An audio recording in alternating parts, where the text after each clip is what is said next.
Good morning, students. Today we are going to take up the next chapter of geography, and that is climate.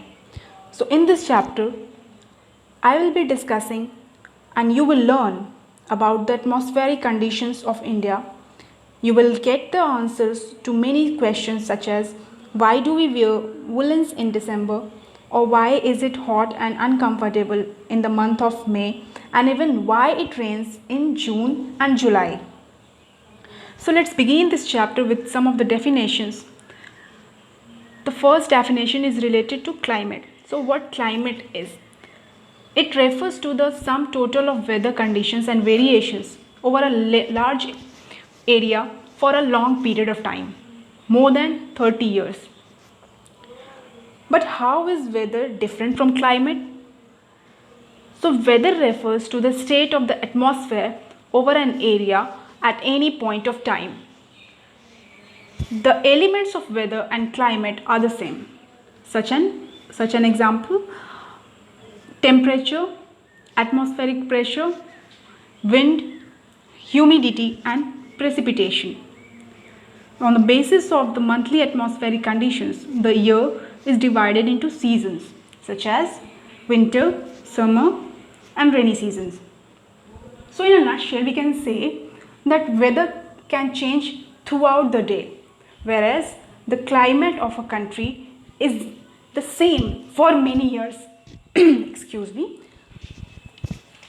So we will now move towards certain factors that controls climate. Let's have a look on those factors. What are those? Here we have. What do you mean by climatic controls? So climatic controls are the factors that control the variations in temperature in the climate of India. There are 6 major climatic controls, and these are latitude, altitude, pressure and wind system, distance from the sea, ocean currents, and the last one is the relief features. So we will take up each one of them in detail. Okay, starting from the very first, that is latitude. Latitude actually is the amount of solar energy received varies according to latitude due to the curvature of the earth, and that's why air temperature generally decreases from the equator towards the poles, as the earth is round, okay, and sunlight doesn't reach everywhere equally. The temperature decreases as we move from the equator to the poles. So we know that the Tropic of Cancer, which separates the tropical areas and the subtropical areas of the earth, passes through exactly the middle of the run of the Kutch in the west to Mizoram in the east.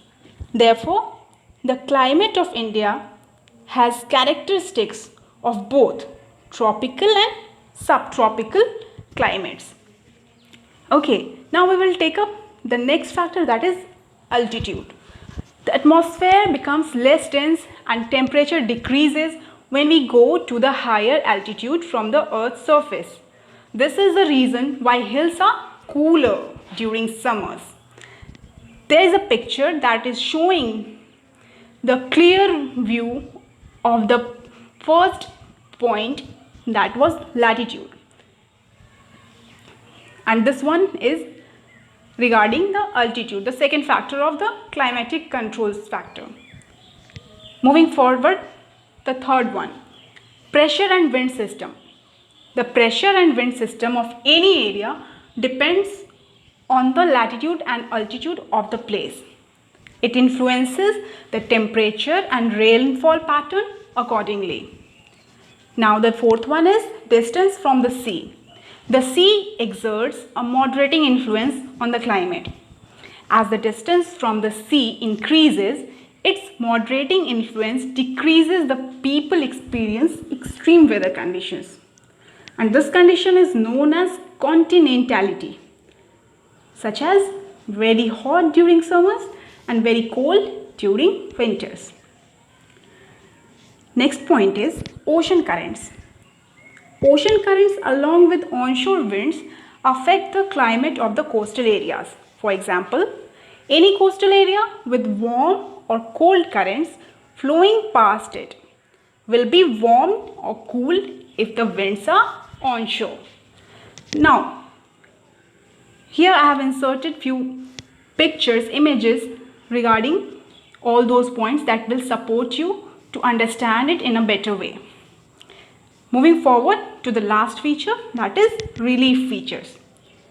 Relief plays a major role in determining the climate of a place. High mountains act as barriers for cold or hot winds. They may also cause precipitation if they are high enough and lie in the path of rain-bearing winds. Precipitation is any form of moisture which falls to the earth. It includes not even rain, but snowfall, hail and sleets too. So, that's all for today. We will take up more concepts, more things in the next class. Till then, thank you so much. Have a great day.